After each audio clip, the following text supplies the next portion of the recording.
하나님의 초청장, 오늘 첫 번째입니다. 구원은 정말 공짜일까요? 라는 제목을 말씀드립니다. 자, 우리 성도님들은 지금까지 살아오시면서 선물을 많이 받으셨을 텐데 가장 기억에 남는 공짜 선물 뭐가 있을까요? 그래서 제가 설교 준비하면서 저도 한번 생각해 봤습니다. 선물을 많이 받았는데 가장 기억에 남는 선물은 뭘까 하니까 제가 비행기 1등석을 타게 된 것이 가장 사실은 기억이 납니다. 제가 미국에서 목회하고 있을 때 한국에 이제 종종 왔었습니다. 어떤 때 왔다가 가족 만나고 다시 미국 돌아가려고 인천공항으로 가서 짐 붙이고 탑승권을 이제 받는데 직원이 한 10분 뒤에 다시 오십시오라고 했습니다. 보통 그럼 탑승권을 받으면 되는데 안 주면 이게 이상합니다.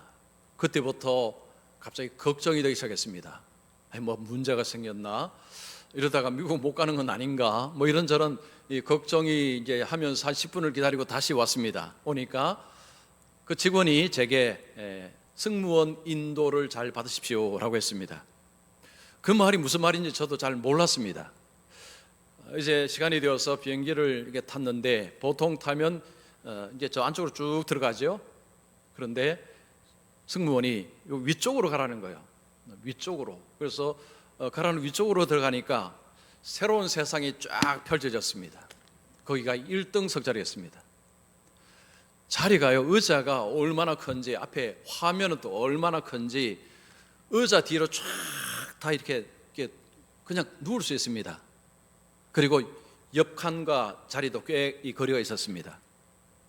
제가 그거 하니까 여기는 내 자리가 아닌데 해서 좀 우물쭈물했습니다. 그러니까 승무원이 저에게 이제 여기 앉으시면 됩니다라고 해서 자리에 앉았습니다. 앉아서 한 13시간 정도 가는 달라스를 가는데 제가 한숨도 안 잤습니다.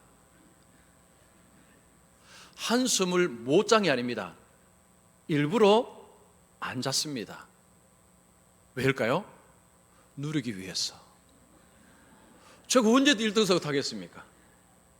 정말 한숨도 안 잤습니다. 너무 좋았습니다. 자, 우리가 살면서 이런 좋은 이 선물을 우리가 받으면 합리적인 의심을 합니다. 이게 정말 공짜일까? 이게 정말 공짜일까라는 의심을 할 수밖에 없습니다. 저는 제가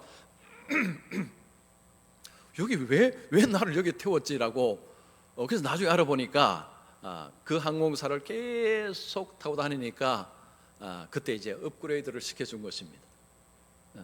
그때가 처음이자 마지막이었습니다. 자, 우리는 어떤 값비싼 선물을 받게 되면요 의심합니다.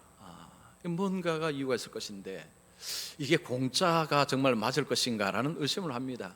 자, 우리 그런 말 하지 않습니까? 공짜 점심은 없다. 공짜 점심은 없다라는 말을 많이 사용합니다. 이게 무슨 말입니까? 뭔가를 얻기 위해서는 대가를 지불해야 됩니다. 이것이 세상 시스템입니다. 여러분, 세상 가운데서 공짜로 그냥 좋은 것을 얻는다, 뭔가 이유가 있습니다. 그냥 주는 법은 세상에 없습니다. 그래서 우리가 좋은 것을 얻게 되면 이게 정말 공짜일까라는 이런 의심을 하게 됩니다. 구원도 마찬가지입니다. 여러분, 구원에 대한 것을 알면 알수록 이게 정말 공짜일까라는 의심을 안 할 수가 없습니다. 왜냐하면 여러분, 이 구원은요 이거 어마어마한 것입니다. 그런데 이게 어떻게 이게 공짜일 수 있냐는 거죠. 자, 여러분 어떻게 생각하십니까? 구원은 공짜가 맞습니까? 자, 그러면 이 구원이라는 게 도대체 뭐냐는 거죠. 자, 오늘 제가 본문을 가지고 이 말씀을 드리겠습니다. 여러분 좀 덥지만 그래도 에코 나오니까 한번 집중해서 끝까지 잘 들어보시면 좋겠습니다. 자, 첫 번째, 하나님께로 가면 기쁨과 풍요로움의 선물을 공짜로 받는다. 풍요로움입니다. 자, 오늘 본문을 보면 하나님이 인생들에게 초청장을 보낸다는 것을 알 수 있습니다. 하나님이 이제 사람들을 초대하는 것입니다. 그런데 하나님이 이 초청장을 보내면 사람들이 초청장을 받지 않습니까? 자, 그런데 초청장을 받을 때에 이 초청장에 반응을 할 사람들은 따로 있습니다. 모든 사람들이 반응을 하지 않습니다. 자, 누가 반응합니까? 목마른 사람. 목마른 사람이 반응을 합니다. 왜 목마른 사람이 반응할까요? 하나님이 물을 준비하시기 때문입니다. 1절 보시면 너희 목마른 자들아 물로 나오라. 자, 하나님께서 물이 있다는 거죠. 여기 물이 있으니까 목마른 자들아 오라 라고 하시는 것입니다. 하나님이 물을 준비하지 않고 목마른 자들아 오라 하면 이거 사기입니다. 사기, 거짓말입니다. 그러나 하나님은 물을 준비하시고 오라고 말씀합니다. 이 목마르지 않은 사람들은 뭐 이걸 받아봐야 별로 뭐 관심이 없는 거죠. 뭐 나 괜찮은데 뭐 내가 굳이 갈 필요가 있나라고 생각을 할 수가 있습니다. 자, 그러나 목마른 사람은 반응하게 되었습니다. 자, 그러면 이 물이 뭐냐는 것입니다. 자, 물은 1절에 이렇게 표현합니다. 포도주와 젖이라고 표현합니다. 포도주와 젖. 이 포도와 젖이라는 것은 상징을 하는 것입니다. 포도주는 기쁨입니다. 기쁨. 그 다음에 젖은 풍요로움, 배부름, 만족, 이런 의미가 있습니다. 하나님께서 인생을 초청하시고 하나님이 준비하시는 것이 뭐냐? 기쁨, 그리고 풍요로움, 배부름, 만족입니다. 하나님은 이것을 준비하시고 하나님의 초청장을 받고 오는 자들에게 이것을 주겠다라는 것입니다. 자, 여러분, 우리가 이 기쁨하고 풍요로움을 경험할 수 있는 곳이 어딜까요? 잔치자리입니다. 잔치자리. 여러분, 잔치에 가면 이 두 가지가 있습니다. 잔치에는 웃음이 있습니다. 기쁨이 있습니다. 그리고 잔치에는 음식이 많습니다. 배부름이 있습니다. 풍요로움이 있습니다. 저는 어릴 때 시골에서 이런 잔치를 경험한 적이 있습니다. 뭐 결혼 잔치 아니면 뭔가를 수확하고 또 잔치하는 그 잔치, 지금도 생각하면요 정말 웃음이 끊이지 않았습니다. 그리고 음식이 계속해서 공급이 되었습니다. 기쁨과 풍요로움이 있는 곳은 잔치입니다. 하나님께서 하나님 나라를 잔치로 이야기합니다. 자, 요한계시록 19장 9절 말씀 우리 같이 읽습니다. 시작.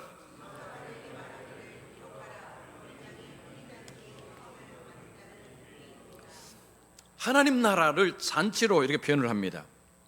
잔치라는 것은 뭘 의미하죠? 기쁨이 있다는 거죠. 그리고 풍요로움이 있다는 것입니다. 자, 하나님께서 사람들을 초대하실 때 그냥 오라고 하신 것이 아닙니다. 물이 있다는 거죠. 이 물은 뭐냐? 기쁨, 그리고 풍요로움, 만족, 하나님이 주시겠다라는 것입니다. 자, 그런데 이걸 뭐 들으면서도 그게 그렇게 좋습니까? 저는 별로입니다라고 혹시 생각이 드십니까? 여러분, 요 반대말을 한번 생각해요. 반대말. 자, 기쁨의 반대말이 무엇입니까? 슬픔과 괴로움, 고통입니다. 그러면 배부름, 풍요로움의 반대가 뭘까요? 결핍, 궁핍, 부족입니다. 여러분 인생에 슬픔, 괴로움, 고통으로 쫙 깔려 있고 거기다가 배고픔, 결핍, 부족으로 가득 차다 하면 여러분 그 삶은 무슨 삶일까요? 지옥입니다. 지옥입니다. 그 삶을 좋아할 수 있는 사람은 정상적인 사람이라면 한 명도 없습니다. 자, 하나님은 기쁨, 그리고 풍요로움, 배부름, 만족을 주겠다라고 약속을 하십니다. 자, 그런데 이것이 과연 공짜냐라는 거죠. 여러분 1절 말씀 보면 이게 공짜가 아닌 것 같습니다. 왜냐하면 사 먹되 살아라고 말씀했죠. 여러분 1절 보시면 사 먹되 사라고 말씀합니다. 산다는 것은 값을 지불하는 것입니다. 이 표현을 보면 이거 공짜가 아니네. 그런데 또 다른 표현을 보면 또 이런 표현이 있습니다. 돈 없는 자도 오라. 돈 없이 값 없이 와서 살아. 이게 말이 안 됩니다. 아니 돈이 없는데 어떻게 살 수 있습니까? 자, 이게요 말이 안 맞는 표현입니다. 이거를 역설적인 표현이라고 그러죠. 자, 그러면 왜 이런 표현을 하셨을까요? 자, 하나님이 주시는 이 기쁨과 이 풍요로움이라는 이 값어치가 어마어마하기 때문입니다. 엄청나기 때문에 이런 표현을 쓴 것입니다. 죄송합니다. 좀 목이 자꾸 걸리네요. 자, 우리가 공짜라고 하면요 대부분 싸구려, 가치 없는 거, 그냥 막 이렇게 그냥 막 나눠주지 않습니까? 받기는 받습니다. 받고는 집에 오면 그냥 어디다가 얹혀놓고 잘 안 쓰죠. 저도 그런 것들이 좀 있습니다. 뭐 주니까 받지만 사실은 잘 사용하는 것들이 많습니다. 공짜는 이 싸구려, 가치 없다라는 그런 인식이 우리에게 있습니다. 자, 하나님께서 공짜로 주신다니까요 사람들이 이렇게 생각하는 것입니다. 아, 저거 별거 아니야. 저 별거 없어. 그렇게 해서 외면을 합니다. 여러분, 이걸 외면하면요 어떻게 살까요? 2절입니다. 2절 보시면 너희가 어찌하여 양식 아닌 것을 위하여 은을 달아주며 배부르게 하지 못할 것을 위하여 수고하느냐. 이게 무슨 말이냐면 하나님이 주시는 것에 관심이 없습니다. 아이 뭐 저게 별거 없어 하고 본인의 힘으로 기쁨과 배부름을 얻고자 애쓴다는 표현이 2절 표현입니다. 자, 좀 더 쉽게 말씀드리면 사람들은 나름대로 종교 생활합니다. 하나님 아닌 것에서 머리를 쪼아리고 복을 달라고 합니다. 그런 종교가 얼마나 많습니까? 그리고 사람들은 열심히 일하면서 돈을 모으고 지식을 축적하고 인기를 얻고 명성을 얻고 하는 이유가 무엇입니까? 기쁨과 배부름을 얻기 위한 것입니다. 알고 보면 전부 이 두 가지를 얻기 위해서 애쓰고 노력하는 것입니다. 자, 여러분, 재밌는 영화나 드라마가 누가 추천하면요 보죠. 사람은 기쁨과 재미가 있어야 됩니다. 이 기쁨이라는 것이 없으면요 이게 지옥입니다. 그리고 여러분이 맛있는 음식을 앞에 두고 배부르게 먹지 않는 분들 계십니까? 있기는 있습니다. 다이어트하는 분들. 그런 분들 빼고는요 음식 앞에서 대부분 배부르게 먹습니다. 왜요? 만족을 얻기 위해서. 사람의 배부름은요 이게 단지 육신의 배부름이 아니고 이게 만족감을 느낍니다. 그래서 여러분, 기쁨이라는 요소하고 이 배부름, 풍요로움, 만족이라는 요소는 인간에게 필수입니다. 이게 있어야 인생이 이게 살 수가 있습니다. 이게 없으면요 지옥입니다. 지옥.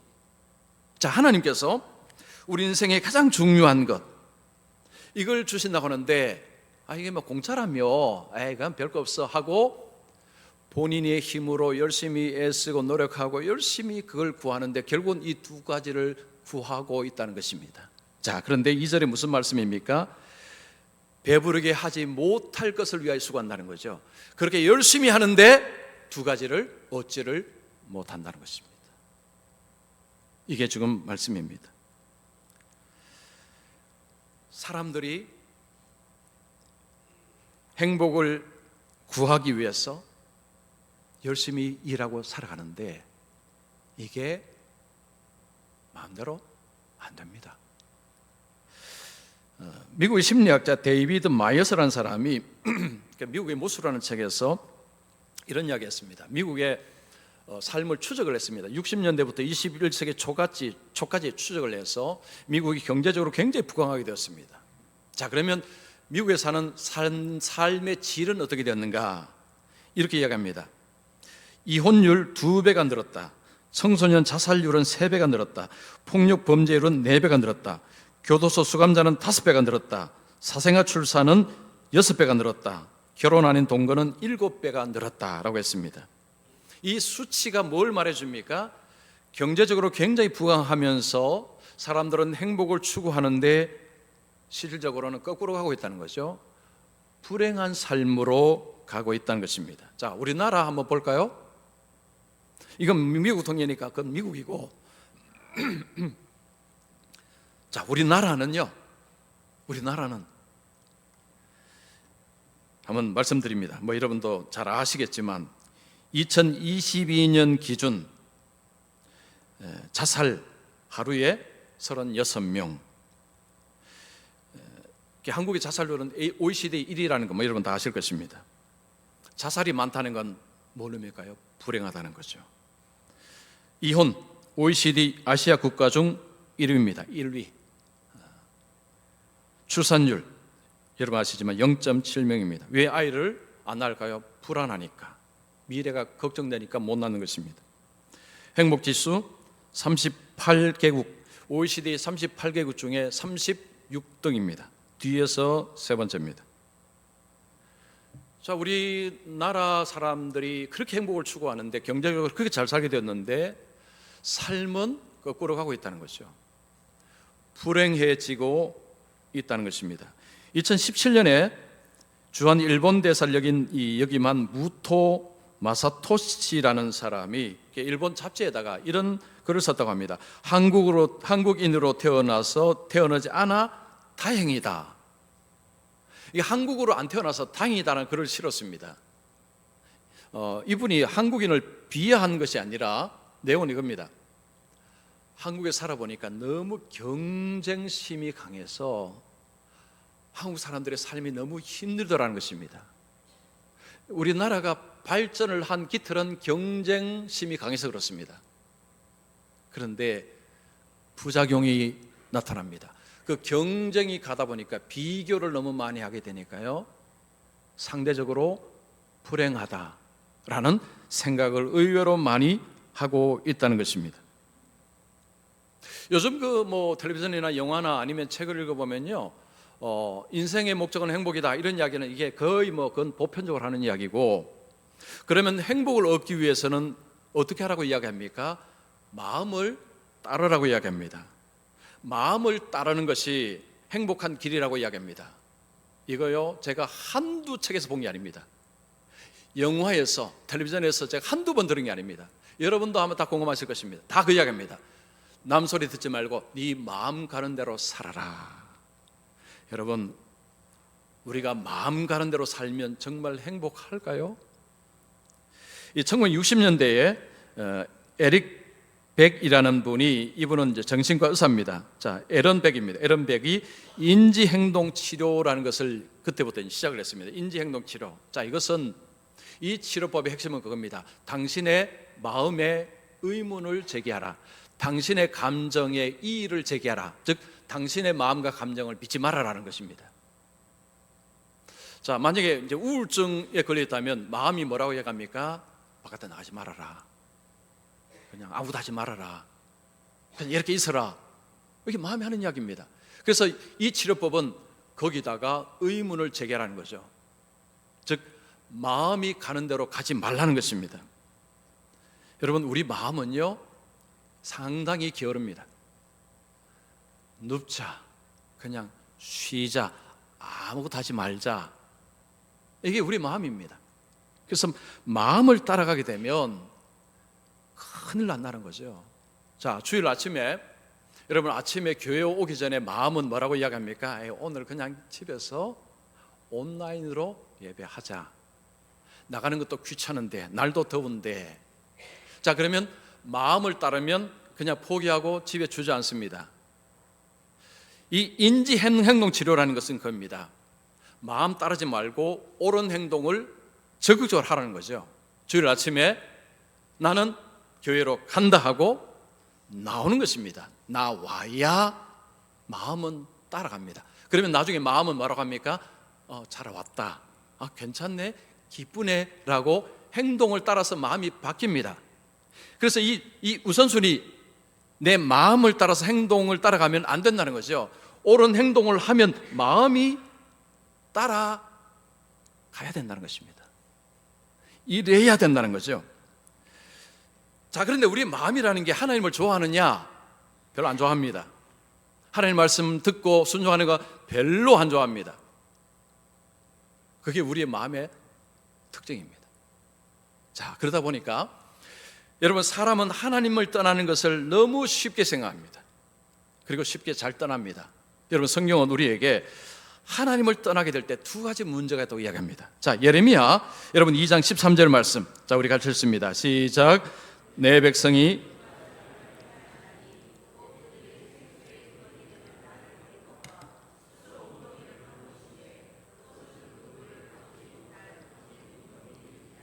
하나님을 버리게 될 때, 자, 뭐라고 이야기합니까? 생수의 근원되는 나를 버렸다고 합니다. 자, 하나님 속에는 물이 있습니다.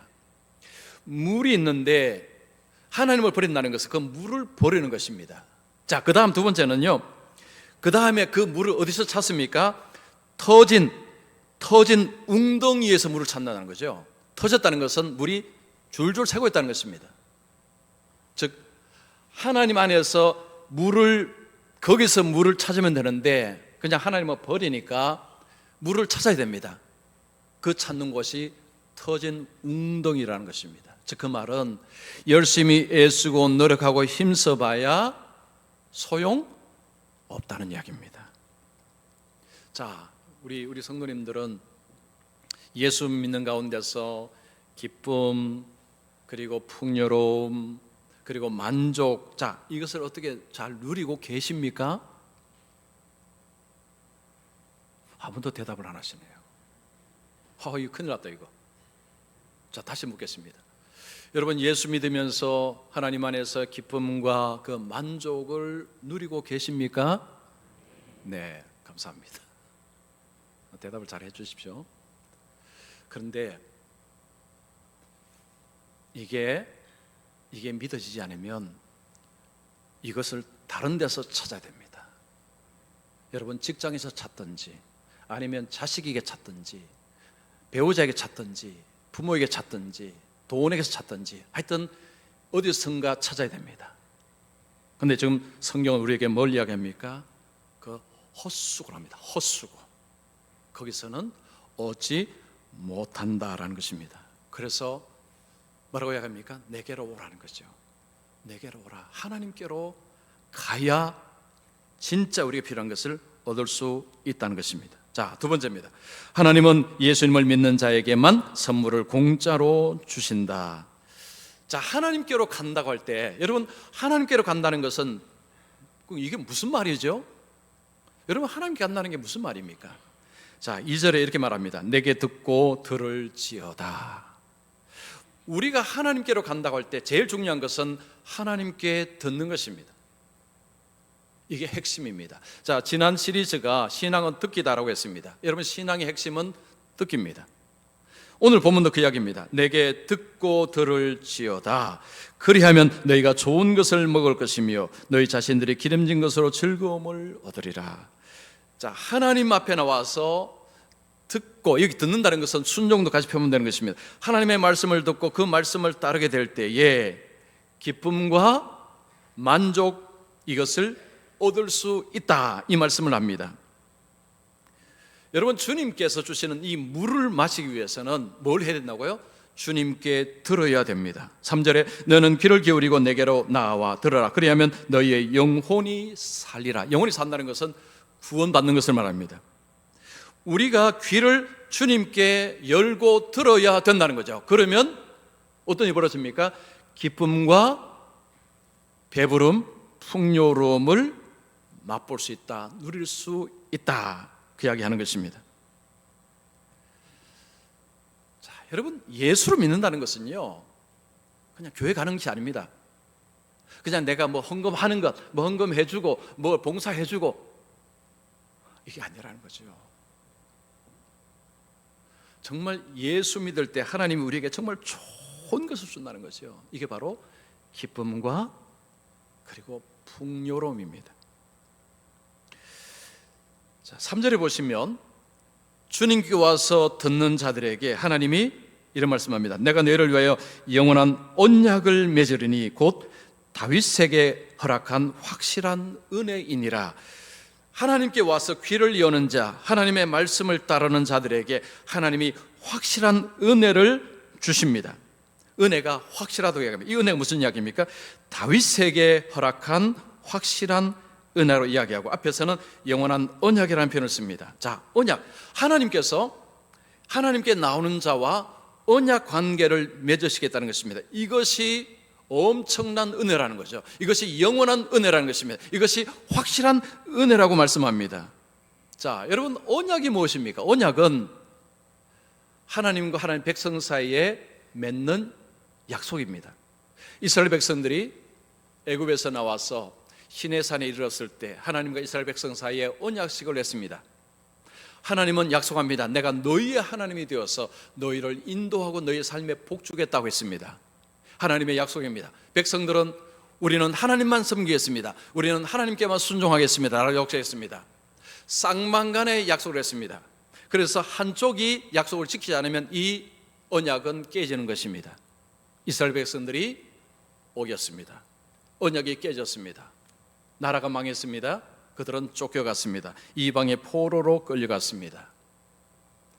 그들이 포로로 끌려갔다가 다시 돌아왔습니다. 하나님이 그들과 다시 언약을 맺습니다. 이것을 언약의 갱신이라고 이야기합니다.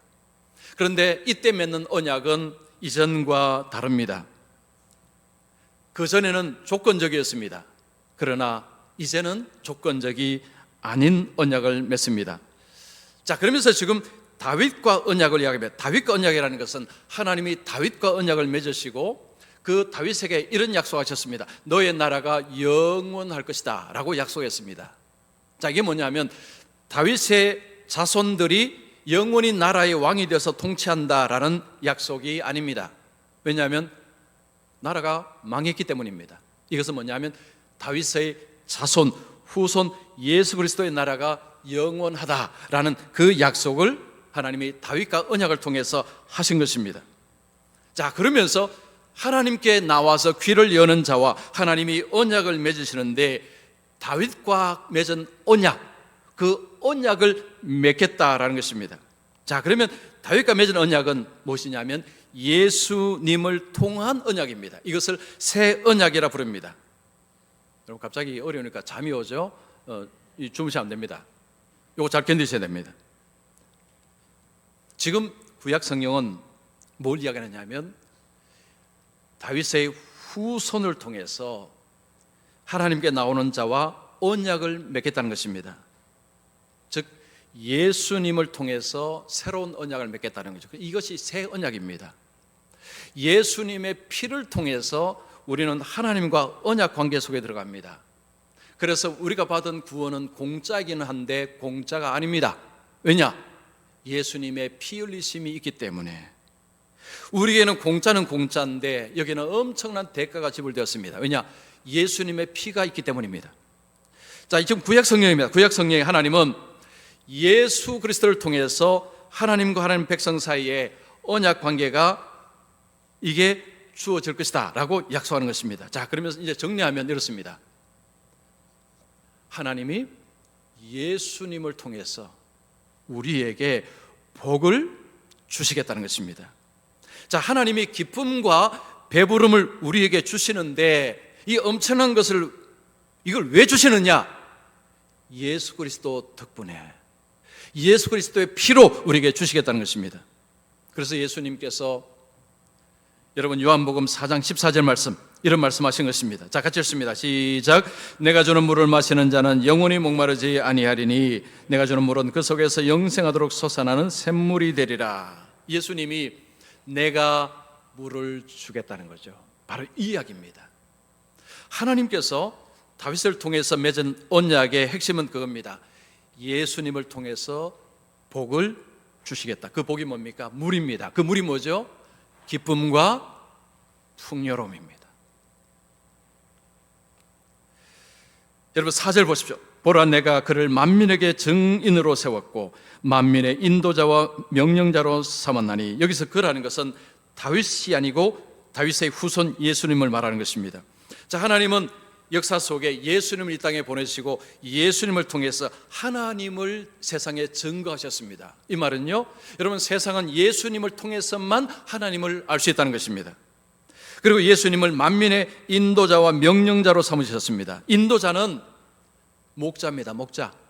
우리를 인도해서 하나님 나라로 인도하는 분이 예수님이시고 우리는 예수님의 말씀을 명령으로, 즉 예수님의 말씀을 듣고 예수님의 말씀을 따라서 가다 보면 거기가 이제 하나님 나라로 들어가는 것입니다. 그리고 이 땅에서 예수님이 주시는 기쁨과 그리고 풍요로움이 이 땅에서 이미 예수님이 주신다는 것입니다.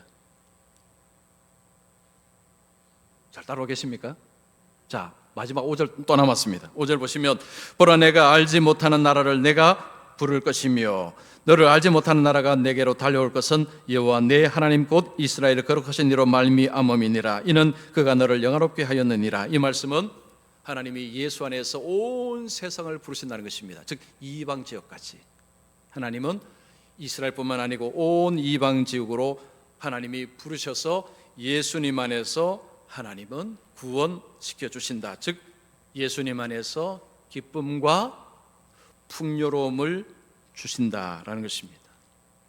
정리하면 예수 안에 기쁨과 풍요로움이 있다, 그 이야기입니다. 그게 이제 이게 결론입니다. 한 번에 한 사람이라는 책이 있습니다. 이 책에 보면 1840년대에 헝가리에 어떤 병원 이야기 나옵니다. 헝가리에 병원이 있었는데 산부인과 병원이 두 동이 있었습니다. 한 동은 의사들이 아이를 받았습니다. 다른 한 동은 산파들이 아이를 받았습니다. 그런데 의사가 아이를 받은 쪽에 병동에서 산모들이 산파들이 아이를 받는 거기의 산모들보다 5배, 5배가 더 사망을 했습니다. 즉 의사들이 아이를 받는데 거기에 산모들이 많이 죽어나간 것입니다. 그런데 이유를 알 수가 없었습니다. 의사들이 아이를 받는데 산파들보다도 이쪽이 산모들이 5배나 더 사망을 했다는 거죠. 그런데 이유를 알 수가 없었습니다. 제멜 바이스라는 산부인과 의사가 왜 그런지를 이제 꼼꼼히 한번 추적을 조사를 해봤습니다. 자, 그런데 이 의사들이 한 가지 안 하는 행동이 하나가 있었습니다. 시신을 손으로 만지고 나서 손을 씻지도 않고 아이를 받은 것입니다. 그래서 여기에 주목했습니다. 손을 씻지 않고 시신을 만지고 아이를 받는 여기 이분이 주목을 하고 그 의사들에게 한 가지 주문을 했습니다. 염소라는 소독제에 손을 좀 씻어 주십시오. 그런데 의사들은 그 말을 거부했다고 합니다. 왜냐하면 그때까지 아직 세균이 뭔지를 모르는 시대입니다. 그러니까 의사들이 이 제멜 바이스 의사에게 설명을 해달라, 왜 우리가 손을 씻어야 되는지 설명을 해달라고 하는데 제멜 바이스가요 설명을 못하는 것입니다. 왜 그런지를 설명을 못하는데 근데 분명히 여기 뭔가 있습니다. 그래서 나중에 이런 이야기 했다고 합니다. 이유를 설명할 수 없지만 일단 한번 해보세요. 제발 손 좀 씻어주세요 라고 한 것입니다. 손을 씻었더니 사망률이 뚝 떨어졌습니다. 여러분 오늘날 예수 믿으세요 하면요 요즘은 욕 한 바가지 하죠. 그리고 사람들이요 두 가지 이유를 이야기합니다. 나를 설득시키지 못하기 때문에. 나를 설득시키라는 거죠. 즉 충분히 설명해 달라는 것입니다. 또 하나는 이게 너무 쉽습니다. 이 제멜 바이스의 말을 듣지 않은 이유 중에 하나가 너무 쉽다는 것이었습니다. 아니 그렇게 쉬운 것이 그 문제를 해결할 수 있느냐, 의사들이 그런 생각했다는 것입니다. 여러분 지금 똑같습니다. 예수 믿어 구원받는다, 너무 쉽습니다. 너무 간단합니다. 설명을 해달라는 거죠. 여러분 눈에 보이지 않는 하나님을 어떻게 설명합니까? 설명 못합니다. 그 사람들이 그러면 나는 안 믿겠다는 거죠. 자, 우리가 전도한다는 게 참 어려운데 우리가 할 수 있는 표현이 이 제멜 바이스 의사하고 비슷합니다. 내가 충분히 설명은 다 못하지만 그래도 교회 와서 말씀 듣고 하는 거 꼭 한번 해보십시오. 물론 와서 듣는다고 믿음 생기는 건 아니지만 그러나 역사 속에서 보면 하도 옆에서 간곡하게 이야기하니까 내가 당신의 부탁에 너무너무 내가 미안해서 한번 갑니다 하고 왔다가 예수 믿은 사람도 부지기수입니다. 처음에는 전도자의 말로 인해서는 믿을 생각이 전혀 없었던 거죠. 그런데 주님께 와서 귀를 열고 말씀을 듣다가 믿음이 생기고 이제 믿게 되는 이런 사람들이 의외로 많습니다. 믿음은요 합리적인 설명이 되어서 믿을 수 있는 사람 아무도 없습니다. 누구도 못 믿습니다. 하나님께 와서 귀를 열고 듣는 가운데서 거기서부터 뭔가가 시작이 되는 것입니다. 자, 베드로전서 1장 8절 9절 말씀 우리 같이 읽습니다. 시작. 예수를 너희가 보지 못하였으나 사랑하는도다. 이제도 보지 못하나 믿고 말할 수 없는 영광스러운 즐거움으로 기뻐하니 믿음의 결국 곧 영혼의 구원을 받음이라. 자, 여기 보십시오. 너희가 예수를 보지 못하였으나 사랑하는도다. 이제도 보지 못하나 믿고 말할 수 없는 영광스러운 즐거움으로 기뻐하니. 이 순서가 재미있습니다. 예수를 보지 못했는데도 너희들이 믿고 기뻐하고 즐거워하는구나. 여러분, 이 순서가 중요합니다. 알고 믿는 사람 아무도 없습니다. 아무도 없습니다. 믿고 알게 되는 것입니다. 믿고, 그럼 믿기 위해서 뭘 해야 됩니까? 와서 들어야 됩니다. 듣는다고 다 믿음 생긴 건 아니지만 순서는 그겁니다. 하나님이 부르십니다. 오라는 거죠. 내게로 와서 들으라는 것입니다. 그러면 너희에게 기쁨과 풍요로움을 주시겠다라고 주님이 약속하십니다. 초청장은 이미 발송이 되었습니다. 초청장을 받고 나서 그 다음에 선택하면 됩니다. 아, 여기 별 것 없다. 그러면 어디로 가야 됩니까? 세상 속에서 그 두 가지를 열심히 찾아야 됩니다. 그것이 터진 웅덩이라고 말씀합니다. 즉 줄줄줄 샌다는 거죠. 헛수고라는 이야기입니다. 자, 하나님은 눈에 보이지도 않습니다. 예수님도 눈에 본 적이 없습니다. 그러나 주님께 나와서 길을 열고 듣고 그런 가운데서 믿음이 생기고 그런 가운데서 기쁨과 만족이 흘러와서 예수 믿는 것이 이렇게 좋구나. 당신도 예수 한번 믿어봐. 너무 좋아. 라고 여러분이 하셔야 돼요. 저만 자꾸 멀뚱멀뚱 쳐다보지 마시고. 자, 질문합니다. 여러분, 예수 믿으니까 좋습니까? 왜 좋으세요? 답을 이렇게 합니다. 기쁨과 풍요로움, 만족이 있습니다. 이제 앞으로 이걸로 대답을 하셔야 됩니다. 당신은 이해를 못하지만 그러니 와서 들어보십시오. 그래서 저는 우리가요 정말 예수 믿으면서 이게 너무 좋아서 세상에서는 이거 얻을 수가 없어, 이건 주님 안에만 있어 라고 할 수 있는 그런 우리 믿음의 우리 사람들이 다 되시기를 축원합니다.